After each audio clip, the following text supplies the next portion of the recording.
I'm getting closer to Les Invalides. Here, I should be able to cross the moat easily.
No, that won't work. I must gather all the echoes. No, that won't work. I must gather all the echoes.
No, that won't work. I must gather all the echoes.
À la bonne heure, she's back. Aegis, what a joy and relief to see you again. Monsieur, Welcome to our stronghold. I'm sure that everyone here is aware of the great debt we all owe you. As you can see, the most exhausted among us are growing stronger.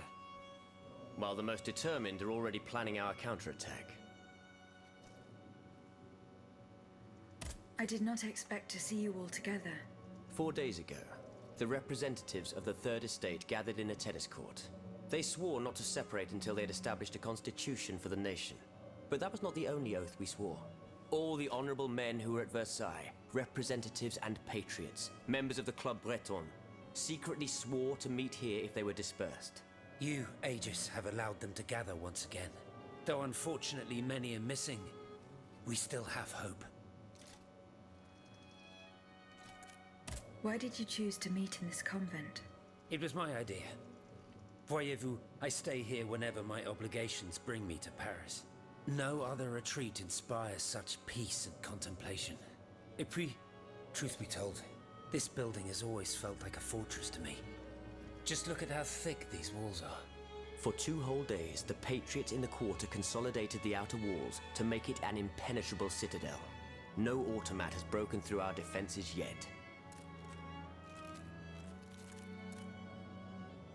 Where are the monks, mon père? They are secluded in their quarters, praying for the salvation of the people of Paris. However, we bear no illusions. We are weak, we are divided. And we are unarmed. Without you, without your warrior strength, we have no chance of turning things around. You are sent by heaven above, Aegis. From now on, you may consider the Cordelia Convent your headquarters and a welcome refuge.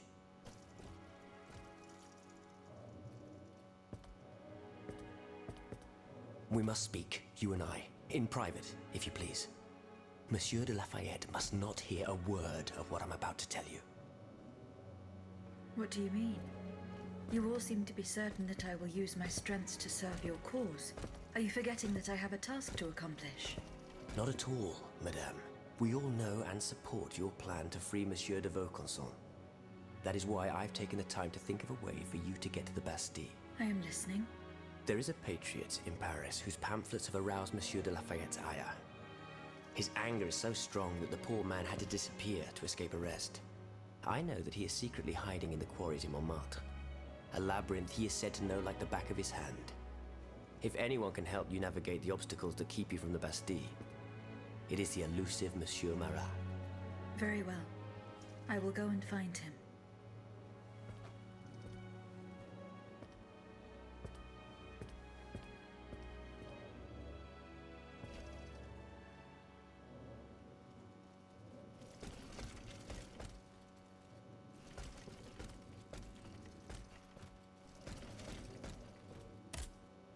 Eh bien. Do you come bearing news from Monsieur Marat? No, not yet. I have it on good authority that he is in the quarries in Montmartre. He's the only person who could show you a way to reach the Bastille. Don't forget. Is your plan to arm the populace going as planned? Oh, far from it, madame. The situation is hopeless. Even if they were armed and formed into battalions, the Patriots would not be able to fight. Why is that? Most of the strategic points in the city are inaccessible. A strange illness strikes all who try. They are seized by an irrational fear, one so great that those who do not lose consciousness go mad or perish on the spot. This makes it impossible to do anything. Any attempt at an uprising is a fool's errand. The locations you mentioned share a common feature. A statue holding a lantern. That's right. From what little I could make out, they appear to be depictions of a Vestal Virgin watching over the sacred fire. Une lanterne des morts. What do you mean, monsieur? Lanterns of the dead. Ancient stone pillars that are found near some cemeteries. Our ancestors kept a fire going on top of them. Today, no one knows what they were used for. A symbol of light triumphing over darkness, perhaps? Others claim that human bones, mercury and lime, were burnt there.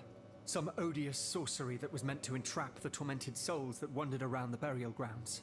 That makes sense and confirms my observations. I am now certain that the King's lanterns capture the anima essence of the dead who have been cast into purgatory, and that this essence is what allows the automats to stay in motion, without needing a key to wind them. Pater noster qui es in celis, sanctificetur nomen tuum. Now that I think about it, madame, you obviously are not subject to the harmful effects of these lanterns. No, au contraire. When activated, these statues reveal an apparatus that allows me to repair myself. It follows that if you destroy these lanterns, the people will be free to fight again. Unfortunately, they are preternaturally strong. Nothing can so much as damage them. Come now, no metal is indestructible. If we knew what these lanterns were made of, perhaps I could find a way to destroy them. Take a look at this ledger, Monsieur Lavoisier.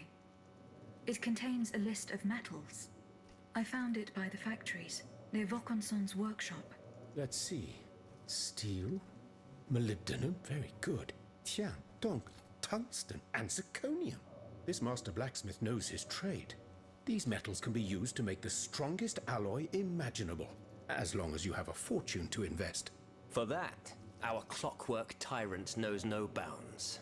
Well, Monsieur Lavoisier, is there any way to break this alloy? Break it? Certainly not.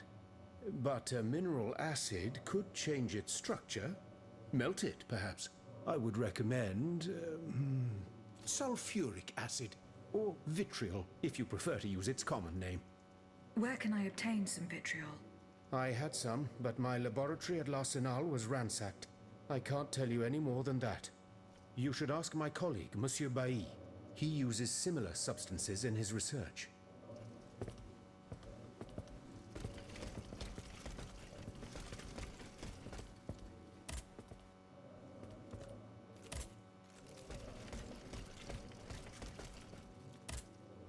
Monsieur de Mirabeau. What does this letter mean? Who gave you the right to read my correspondence? I'm curious about how you got rid of Italia. as if it burned your fingers. To tell you the truth, you're not entirely wrong. It is a missive sent by my father, the Marquis de Mirabeau, the scoundrel who shamelessly dares to call himself the friend of man. He writes to say that he is on the brink of death, in such a desperate state that he has received extreme unction. This reprobate used his final moments on this mortal plane to send me threats yet again. He swears that he will torment me from beyond the grave. How is that possible? To my knowledge, he has not yet deigned to shuffle off this mortal coil. In any case, the satisfaction of knowing he is dead would not assuage my concern. This man is more persistent than the plague. He is capable of anything. He has spent his entire life persecuting his family, and I believe he is ready to spend his eternal rest continuing to do the same. I need to know what he's planning. Where is he now? At his home in Argenteuil. Given the circumstances, going to ask him for an explanation is out of the question. But the man who heard his final confession is here. Monseigneur de la Fare. Precisely.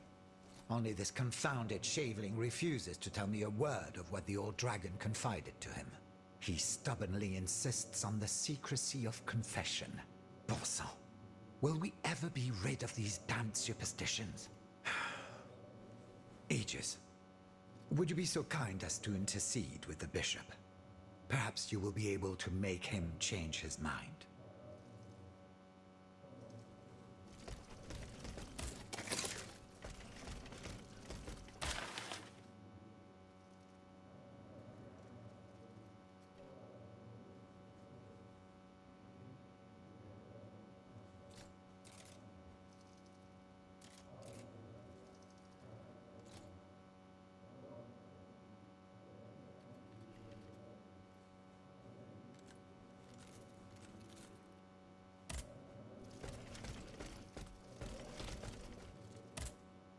Monsieur Bay.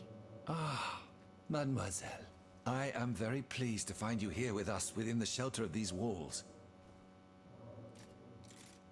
I found a document written in a script that I was unable to read. Let me see. Ah, je vois. These pages were written using some sort of shorthand. A variation on Taylor's system, no doubt. I'm wont to use it myself from time to time while jotting down my ideas as they come. What does it say? It's a bit difficult to decipher. Je crois. I believe it's an autopsy report. The author writes that the subject died from a large dose of prussic acid. What is prussic acid? My apologies, Aegis, but I'm no chemist. You should ask Monsieur Lavoisier. Would you happen to know where I could find some vitriol? Sulfuric acid? Of course. Combined with sea salt and green copperas, we use it to polish the lenses of our telescopes. But I don't know how much we have. You would need to go to the Louvre and take a look at the observatory's storeroom to find out. If you will allow me to. Of course, madame. Here is the key. I have not yet found the vitriol that we need. As I said, you will find it in my storeroom on the ground floor of the observatory.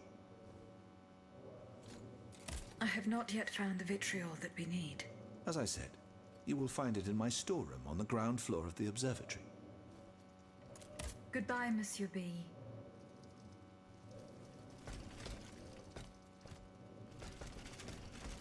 Aegis, a word, s'il vous plaît.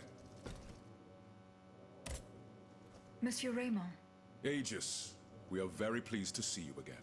It was very unwise of us to leave the Société without such a capable bodyguard as yourself. It is a miracle that we got here safely. What do you want to talk to me about? Have you ever heard of the Club de Massiac, Aegis? No, monsieur. It's an association that meets at the Hotel de Massiac, just west of Les Halles. It counts some of the wealthiest plantation owners in the Empire. Those from Saint-Domingue and the Petite Santilles, our most formidable adversaries. They are waging a war of influence to keep the slave trade going, and resort to the vilest methods to achieve their ends. They worship nothing but money. Their greed is matched only by their cruelty. Regrettably, my interests occasionally require me to suffer their company. 2 months ago, I was in Le Havre to settle some business with the Admiralty, when I overheard a conversation between two planters from Bastère. If they are to be believed, the Club de Massiac is plotting to create sleepless slaves, des esclaves sans sommeil. Those were their exact words. It's hard to say what this could possibly mean, but I fear they plan to administer some foul drug to their slaves to force them to toil day and night, without rest. Our organization will not let these poor souls endure such a hell. Aegis, we must look into this. It is a matter of great urgency. You speak of greed, Monsieur Raymond.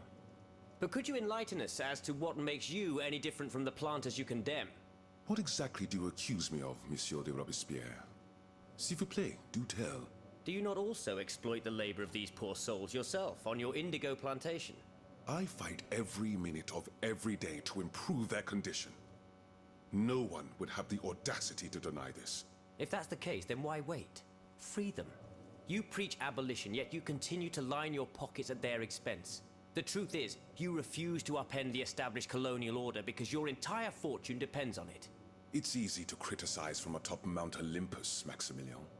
You know nothing of the realities of Saint-Domingue. What would happen to all these people if I freed them tomorrow? Without an education, without a livelihood, I would be condemning them to the most abject misery. No. I must act with both compassion and realism. Any reform, revolutionary or not, must be taken step by step, with moderation and prudence. This reform is not so difficult. I've begun it myself at La Belle Gabrielle, my plantation in Guyane. There you will not find slaves, but workers who earn a weekly wage.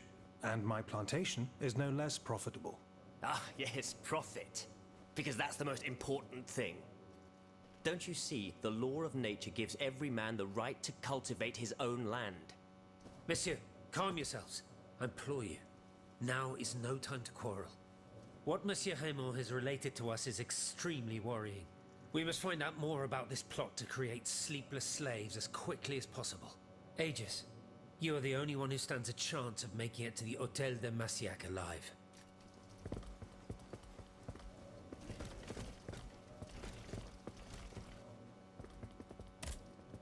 My respects, Monseigneur. I didn't expect to see you again so soon, Aegis. We missed you when we had to leave our shelter at Place Saint-Méry. The path that led us to this convent was not an easy one, believe me. Monseigneur, I would like to talk to you about your recent meeting with the Marquis de Mirabeau. What has gotten into all of you? This has gone on long enough. I will say it one last time and pray that they will finally leave me alone. Nothing and no one will make me violate the secrecy of his confession. Have I made myself clear? Perfectly clear, Monseigneur.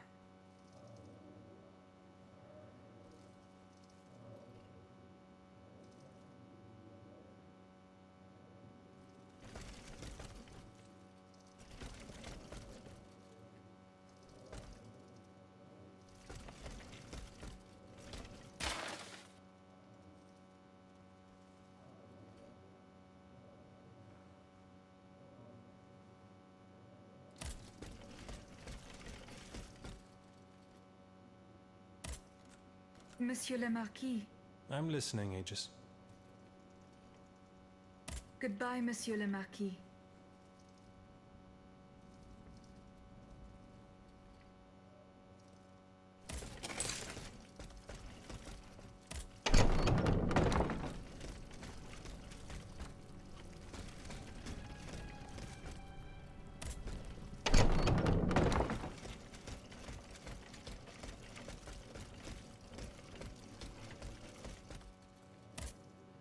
Monsieur de Mirabeau.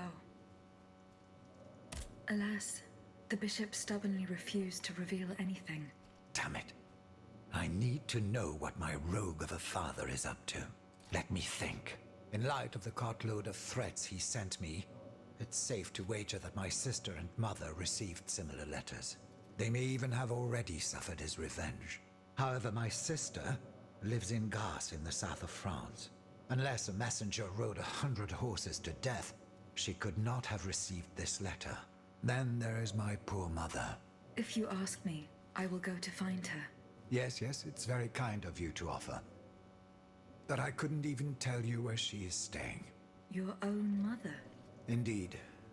It's a very embarrassing matter. A secret, which I beg you not to divulge.